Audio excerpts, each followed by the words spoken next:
Alright, welcome back. Ito pong inyong lingkod ka Johnny ng Johnny Tour TV at ito ang Johnny Depp, usapang utang, usapang ola. So pag-usapan natin ngayon si Digido, home visitation.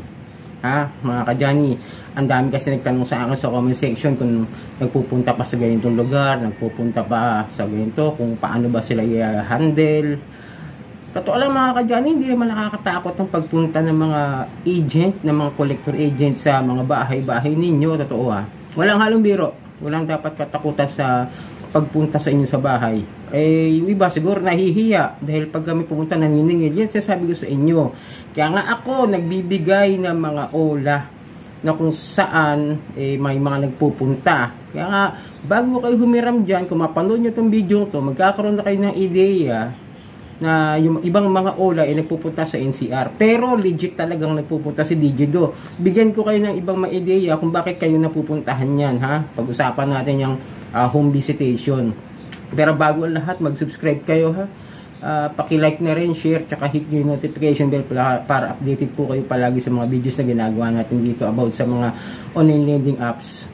Okay, ito yung experience ko kasi. Ito yung mga naging theory ko sa kung bakit kayo napupuntahan at kung saan kayong lugar at nagpupunta ba talaga sila sa Visayas o sa Mindanao. Pag-usapan natin. Ngayon sa akin, i-remind ko sa inyo, papaliwanag ko sa inyo bakit kami napuntahan ng asawa ko.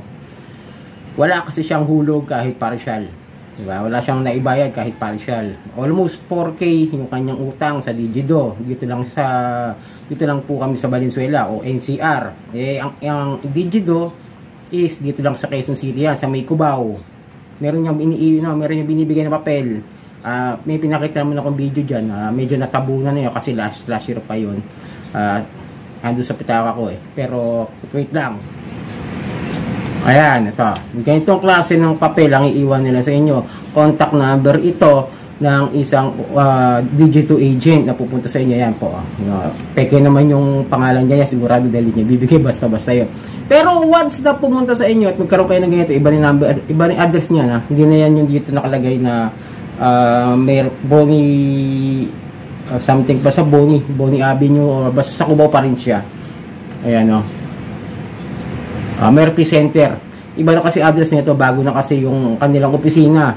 Doon na sa Cyber Park, Cubao. Yun ang ano na ngayon. Nakita ko na yung ganyang klase ng tarjeta. Then, may papel na iiwan yan. Parang demand letter din yun. Legit naman. Basta demand letter, kahit lang ano yan. Basta galing sa mga lending companies, may mga nakasulat na kung ano yung pangalan mo, kung magkano yung utang mo, kung kailan mo na ba dapat bayarin, due and demandable na po ba yan. Yung interest, lahat yan nakasulat, kailangan ganun. Ganun po yung demand letter. Then, may ginawa yun, basta nag-picture sila. Pero, usapin nyo kung sakasakali na doon kayo sa bahay, o kaya naman yung mga kapatid nyo, bagay kasi di nyo sinasabi kasi sa mga mahal nyo sa buhay yun ang problema pag ano. Pero meron akong kaibigan dito lang sa lugar ko, na hindi naman siya napuntahan. Pero alam ko, nakakapag-partial kasi siya. Nakapag-partial siya ng almost yata o mahigit din. Katulad ko, same. Yung akin naman yung personal loan ko sa Digido is nabayaran ko ng mahigit. Kaya yung possible theory ko doon, kung bato ko hindi napuntahan dahil mahigit na yung naibayad ko. Yung 3.5 ko, naging 5.5 na for 2 buwan. Hindi ko na binayaran yun. Basta mahigit na doon sa aking utang nabayaran. Hindi ko na talaga binayaran yung time na yun. Yung sa asawa ko kasi wala kang partial. Yun na yung sabihin na ngayon, kung talagang malaki yung utang nyo, taga NCR kayo, possible talagang puntahan kayo niyan.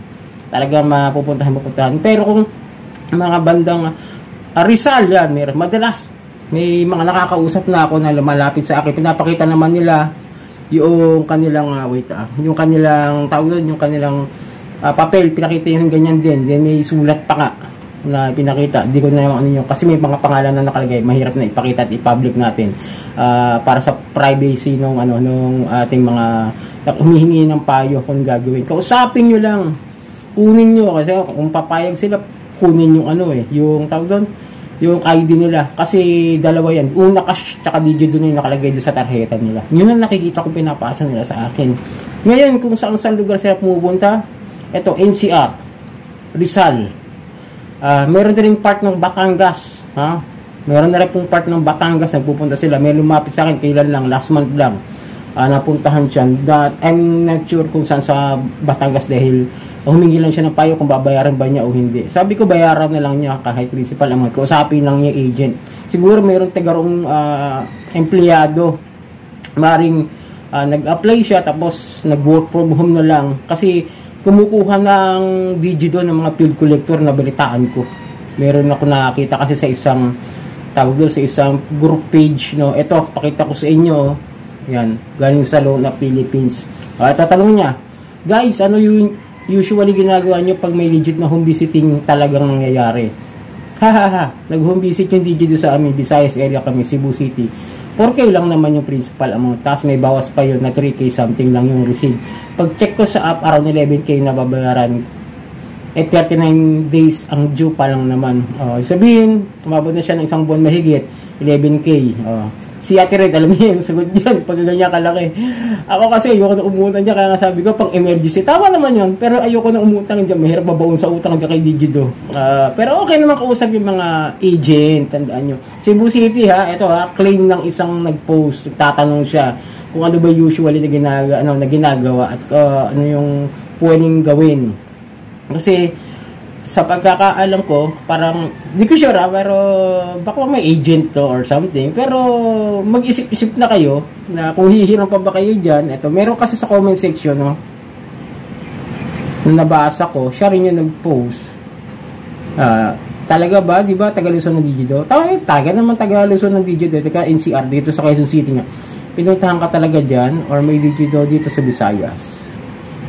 Sabi naman niya, I think may mga field agents talaga sila dito kasi may nakikitang akong mga job post last 2022 na naghahanap ng applicant for field officer job. Then nakita rin ako na may ginawa ko last year na kalimutan ko kung ang title ng ano na yun Nasabi ko yun na mayroong isang agent na nasa Cebu. Hindi ko nga pwede pakita dahil nga may kasama mga bata at syempre privacy niya yun. Kahit empleyado siya ng Digido, work from home siya.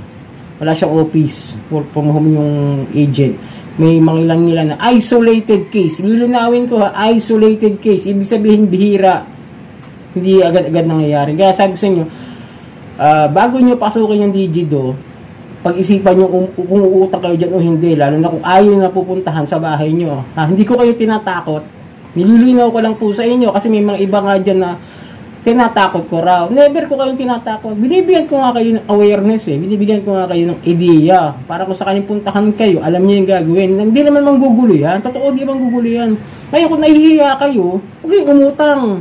Yun lang po. Yun lang. Napakalinaw sinasabi ko.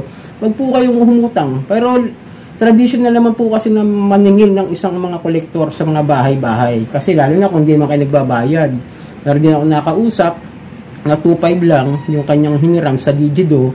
Napuntahan siya Quezon City lang kasi siya. Halos same ano lang sila. Malapit daw siya sa Cubao din. Di napuntahan nga siya. Pero binalik niya yung 2.5. Kinausap niya agent. Pumayag naman yung agent na kahit ibalik na lang yung principal amount. Pumayag naman. Ayun. Di na-clear yun nga. Na-blacklisted. Hindi siya pwedeng meron kay Digido. Linawin ko Hindi ako nananakot sa inyo. Nililinaw ko sa inyo na kung sakasakali bago niyo pasukin ang pangungutang dito sa OLA na ito, sa Digido, mag-isip muna kayo kung gusto niyo ba puntahan kayo sa bahay. Lalo na't medyo, alam niyo naman na medyo malaki ang interest. Kung hindi niyo kayang tanggapin interest, huwag niyo na ituloy yung paglo-loan. Diba? Kaya nga ako, hindi ako basta-basta naglo-loan kung alam kong malaking babayaran ko pagdating ng time. At iniiwasan ko rin dyan yung mga may CIC. Ngayon, medyo babayaran ko na. Ito, malapit ko na talagang naipit lang ako nitong huli. Kala ko kasi okay na yung magiging ko. At least, isa-isa na namin yung problema namin ng asawa ko. Medyo nababawi na namin yung ATM. Yung akin na lang naiiwan na nakasanla. Yun, medyo makakaluwag-luwag na siguro kami. Mababayaran ko na yung mga ibang mga utang ko sa mga legit. Like Talabilis, tsaka Gcash. Talaga siguro ball lang anuhin ko na to. Yun na, hindi ko kayo tinatakot. Si Digido, ano naman yan madali naman pakiusapan yung mga agent. Hindi naman yan, yun nga lang, talaga nabayaran namin is almost double. Yung mahigit lang sa, kulang yung mga 3 weeks lang yung lumipas, yung nag-overdue sa asawa ko. Yung 4,000 nga, naging 7,500. Ayun malinaw Hindi ko kung parteng norte naman, wala pa akong masyado napapakinggan, napapabalitaan. Yung mga Ilocos, Pampanga. Meron ako nabalitaan, Ay, Nueva Ecija, OLP pala yung nabalitaan ko na nagpunta. Pero Nueva Ecija, Digido, I am not sure. Doon sa mga mga natatakot na puntahan dyan. Yun na lang po, payo ko sa inyo, iwasan nyo na kung ayaw nyo puntahan sa bahay. Ito yung lingkod ka, Johnny, ng Janitor TV, at ito ang Johnny Depp, sa pangutang sa pangola.